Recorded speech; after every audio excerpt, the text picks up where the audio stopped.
Well, hello, fight fans. Welcome to another edition of Ram at the Fights.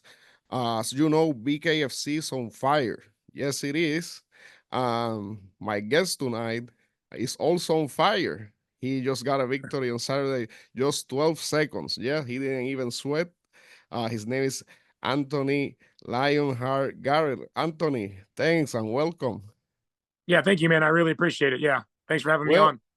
I appreciate for your time, bro. Man, your performance was awesome, very quick. You're unbelievable speed for a heavyweight, I will say.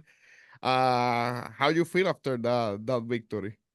I feel really good actually. Obviously unscathed and feeling ready to go as quick as possible. But yeah, it was surreal and a very unbelievable moment in my life. And yeah, it's almost like a dream. Let's say that. Yeah. S- uh, if we add your first fight at BKFC, you have a total ring time of 38 seconds in total, Yeah, or yeah, yeah. 20. Yeah, Yeah, 28. Yeah, 28 28, seconds. 20, Yeah. yeah, yeah, yeah. Yeah. So it's awesome, bro. I saw your background. You have boxing experience, Mhm. MMA experience. On BKFC, you have a successful year, half a year. Yeah. And how would you compare BKFC to your other disciplines that you have fought in the past? Um, yeah, I mean, I've done it all now. I've done Muay Thai, boxing, MMA, regular kickboxing, and pro grappling. And BKFC is just a lot scarier. I mean, not to knock on anything else, I mean, I've done it all, so I can say it. Not having the gloves on and just a fresh hand, it's nerve wracking because you know you're going to get cut. It's going to sting differently. It's going to feel differently. But that's the unfortunate thing. Like we just laughed about, I haven't been really hit yet. Besides when I've let like training partners or students of mine, hit me in the face. Only like 50% though. Like if I would have been hit by Lavar full power, that's obviously a different beast. He's a different animal than anyone I train with. So yeah, it is. It's very amazing, and thank God that I've come out clean both times. But like I've said time and time again, I got to get my feet wet a little bit more. So I got to get back in there, and someone's got to bang it out with me a little bit. I hope I drop them too, but maybe let's go for 30 seconds next Yeah, time. no, and I get it. No, it's a good thing. Go out there, less work, quick Hmm. win, and go home healthy. Yep. First of all, but as you said, you also there's gotta be that something inside you that hey, I wanna be Yeah. tested a bit more time. Yep. Speaking about that, after these two quick victories, when are you hoping to return next? I mean, I've told them even after the fight, I'm ready whenever they want. I don't really have anyone on the roster specifically that I want to fight. I haven't. No one's really caught my eye, so it's excuse me. It's really whoever they want. It's whoever they have for me, whoever they want me to step up against, or if they need another need another short notice call, just let me know. They got my number. They know where to reach me. I'm reliable and I've proved it. So both fights are on short notice. So, at, as I said first, a BKFC is on fire, especially with the out of Conor McGregor being part owner of the company, Yeah. and in a couple of uh, not in a couple of yeah, like in the next 5 months we got Knuckle Mania. Yep. I think they're gonna announce a tournament soon. I read something Yeah. The on the $25 million tournament. Yeah. yes Lavar and I sir. were actually talking about that before the fight. Um, he did technically retire, but I hope he comes back for it if they do it. Because I know they'd have him. I know they'd love to have him. He's a phenomenal person and a phenomenal fighter. So I think 25 million might get him out of retirement. I hope he does. Hope he does do it. But I'd be down to do that too, obviously. Oh no, of course, yeah, man. I was gonna ask you that, but yeah, of course, 25 million sounds Yeah. very good. Also, would you be interested in being part of Knuckle Mania too? That is their biggest event. Yeah, yeah. I mean, I've told them. The funny thing was I was talking to them about it before they offered the fight. I said, I'm wanting to fight soon. I think January 5th is Knucklemania, And I told him, I say, hey, I'm free. I can clear my schedule for it. Yeah. Joke, trying to get them to do anything, of course, just politely being like, hey, I'm ready. But yeah, I would love, now that I've proven myself twice, I'd love to be on Knucklemania. I mean, I got to use what I got a little bit, and I've got two of the fastest not well, I do have the fastest knockouts in heavyweight history. So, hey, let me get on there and make some more noise. I'd love to be a part of it. Yeah, I was gonna I was gonna ask you, are you a fan like of professional wrestling? Because the way you after the fight, the way you grabbed the mic, it felt like that energy, Yeah. let's put the heavyweight on notice, man. That was awesome, man. I Yeah. was Thank pumped you. up, bro. When Yeah. you grabbed that mic, how was that moment like? It was like I said, it was surreal and insanely incredible, like a dream. But yeah, I grew up watching WWE when I was a little kid. Kind of stopped watching it. No offense to Roman Reigns, I kind of stopped watching it. Well, even John Cena, around the John Cena and Roman Reigns era, I haven't watched it since. Not to knock on those guys; they're phenomenal athletes, and I know John Cena is a really good person. I've heard good things about him, but I stopped watching it towards right when John Cena took over. Just wasn't my thing anymore. But I do love it. I miss like the Attitude Era. Yeah, Oh oh yeah. shit, man. I miss that stuff back in the day. I used to watch it when I was a little kid. Like I brought it up in an interview the other day where when Mike Tyson refereed Shawn Michaels and Steve Austin, Oh dude, yeah, that that was was awesome. I was little. I was little Anthony back then. That was my shit. I was in the living room. I'll never forget it. Losing my mind because Mike Tyson was my favorite fighter. Yeah. And I didn't know wrestling was, staged. So I thought he really knocked Shawn Michaels out, and I was No. like, ah, That's yeah, awesome, man. No, that yeah, was probably the greatest era of wrestling. I was yeah, kind of like you, like I stopped watching, but now my kid is 12. hmm, He's into it now. yep, He's driving me crazy with it. But good thing we share like a thing now, like to yeah, sit on the sofa together, man. okay, And I'm again like into it now, man. yeah. That's a blessing, though. That's good. Yeah. Yeah. So do you feel like, because I saw on your background you felt like organizations like LFA, Hmm. Bellator, Top Rank, Yeah. uh with BKFC, do you feel that have more exposure now? Like, because after I will tell you like this, when I was watching the card, once the card finished, man, I opened my phone and you were everywhere, man. Yeah, And I I know. I saw that too. I was one of my buddies said I was on the Google homepage. oh Like wow. he sent me a screenshot of it. I'll send it to you after. He opened his Google homepage just to look up something normal, and I was tagged with Conor McGregor's name, so it was trending, and it was the Man. number one trending thing at the moment on Google. And I was like, well, so yes, to answer your question, 100% the most exposure. And I will tell them, the BKFC guys, all of them, they know I've told them they're the best promotion I've ever fought for. And for you younger fighters, I know it's scary and it's dangerous, but just live it. We only live once. Just have fun with it. Get out there and put on a show if you want to do it. But they are the best promotion I've ever fought for. Now, I have not been to the UFC, just the lower league, LFA and Cage Fury, but BKFC definitely. Everything I fought for, like you said, Top Rank and LFA and Bellator, they are the best promotion, and they treat you so well and so respectful, and they're so accommodating. And their employees, like my driver John, who took me around. Shout out to you, John, for the tacos too. He took me to the best taco place I've ever eaten at in my Nice. entire life. Yeah, in LA. It was a little side of the road tent thing. You know what I'm talking about? Oh, those are Yeah, the best, man. Down the the road, street down the tacos. street. Yeah, but John, he drove me around for 10 hours when I landed Thursday to get all my medicals Man. done so that I could fight. I owe him a lot. He was a lifesaver that day for us and the promotion, and I hope they give him a raise or something because he earned it for sure. He earned it. Yeah. Nice. So, as early as this year, correct me if I'm wrong. You have two MMA fights at the beginning of the year. Yeah.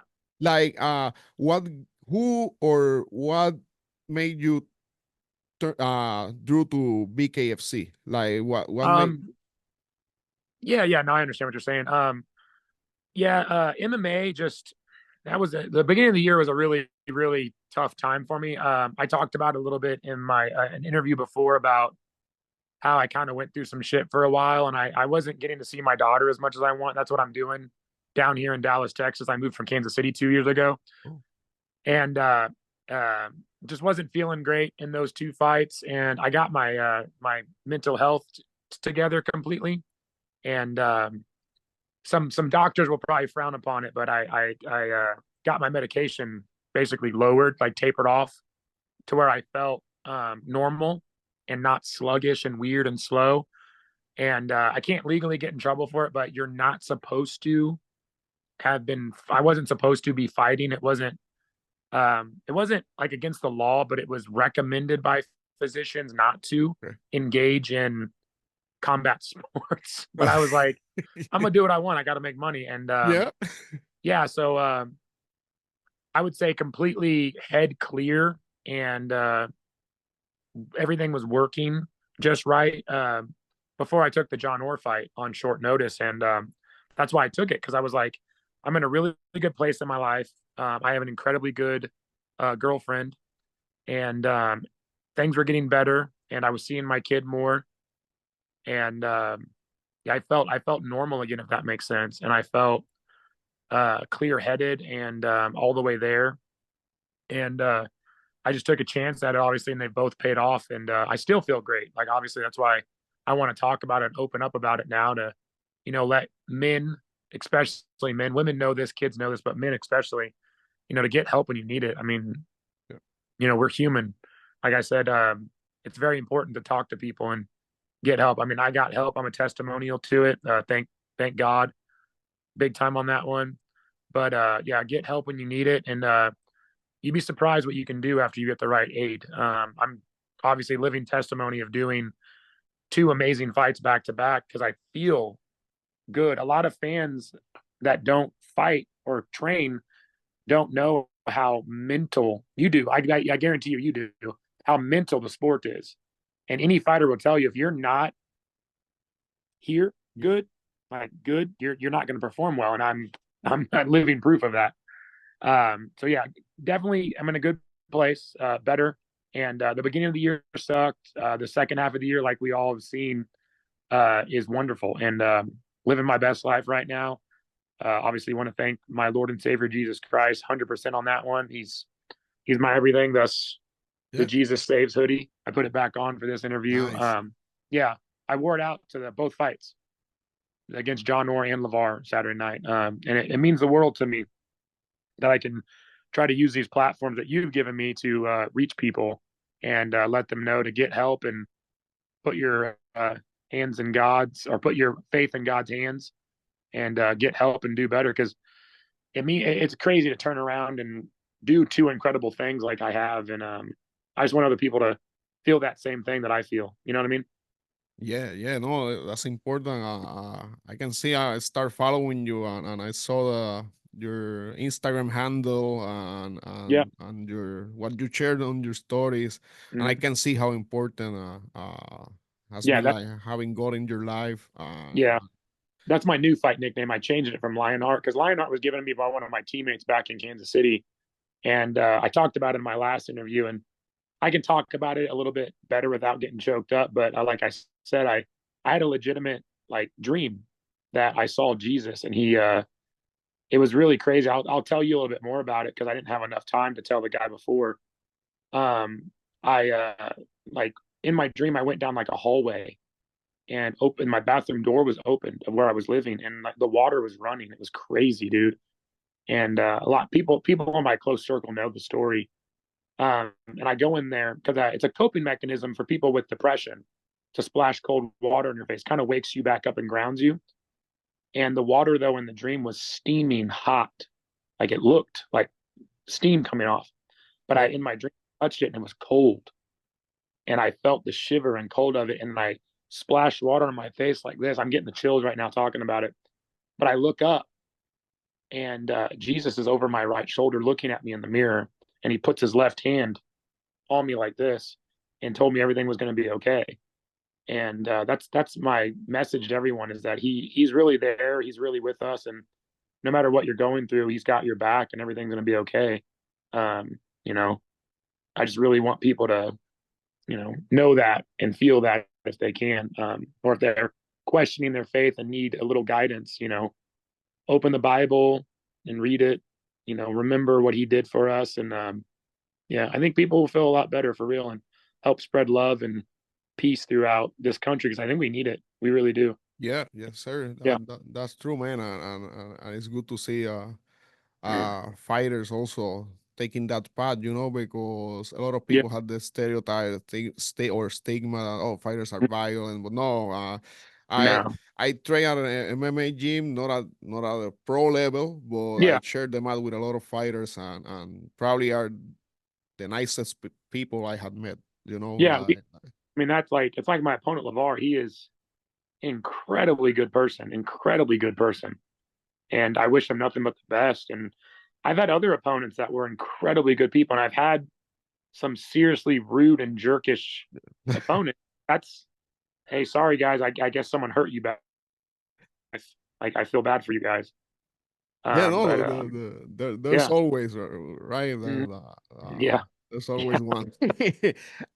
I was gonna ask before. I know you're a busy man, and I was gonna ask for the people that don't know you, uh, about your background on martial arts or boxing, Mhm. and when at what point of your life you start training. Yeah. So I'll tell you the full story if you got a second. It's kind of crazy.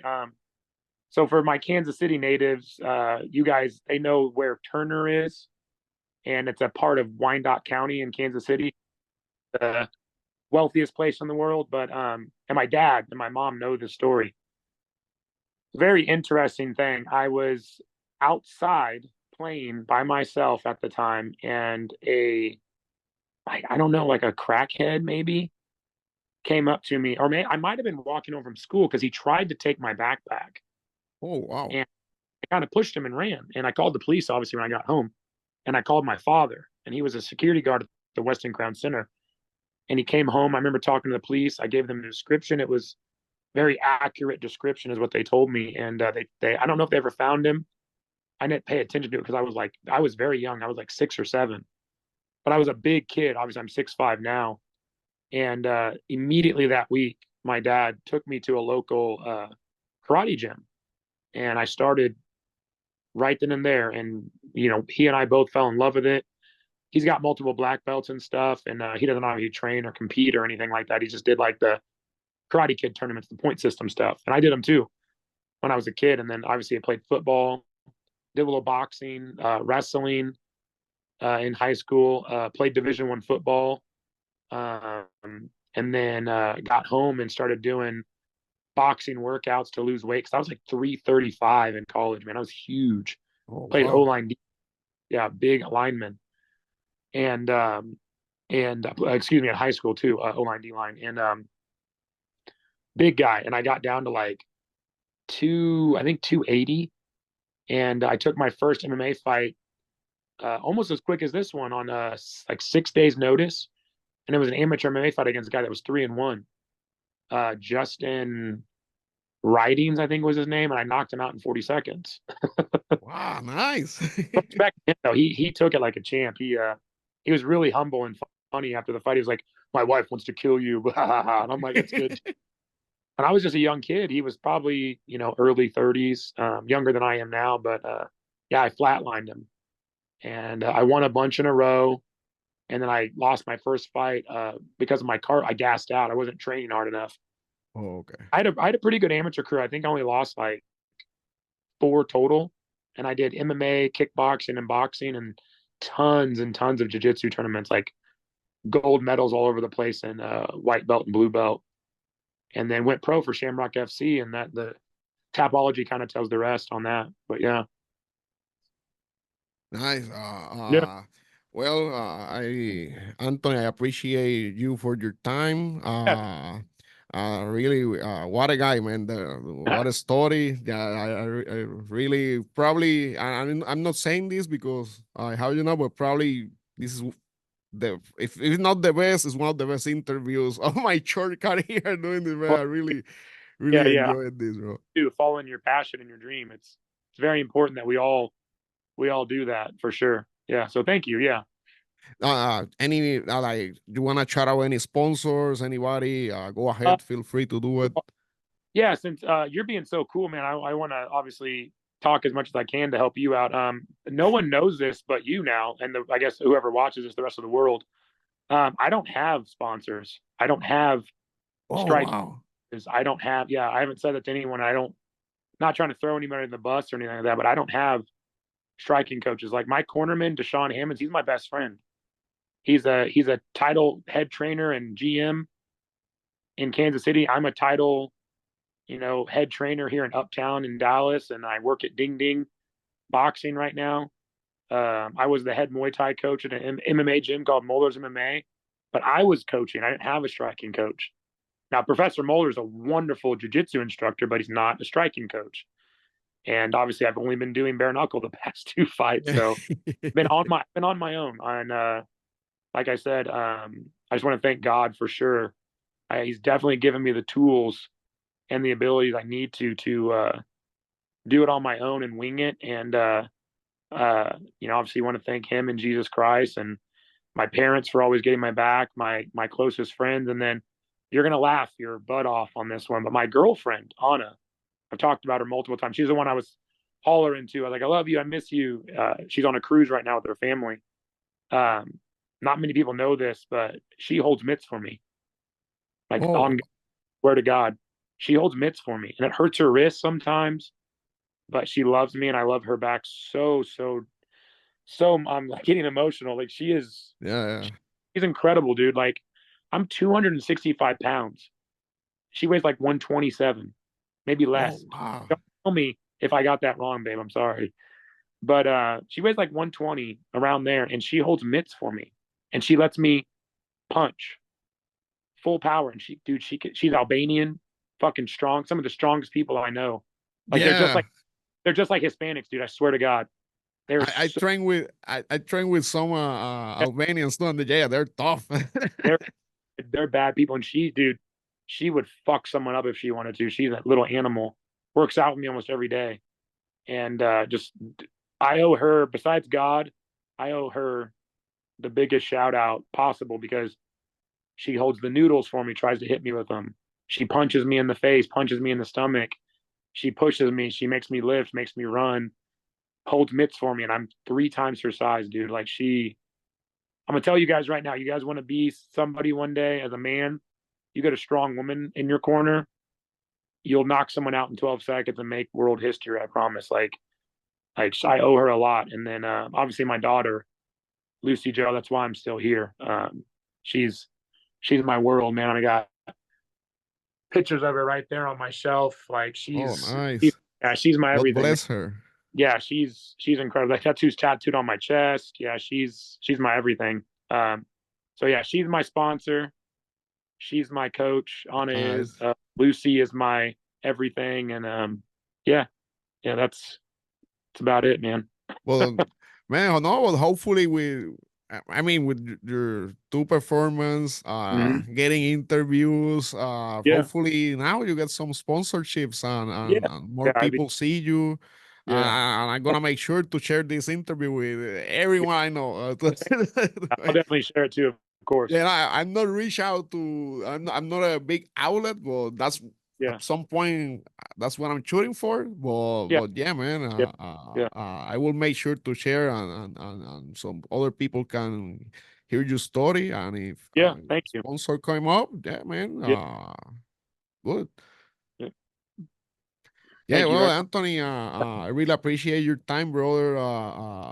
I think I asked you what I wanted to know about you, and hopefully, much. Yeah, more people appreciate your story too. And yeah, thank you. I mean, yeah. Thank you. hopefully, we can see you soon in the back in the BKFC circle.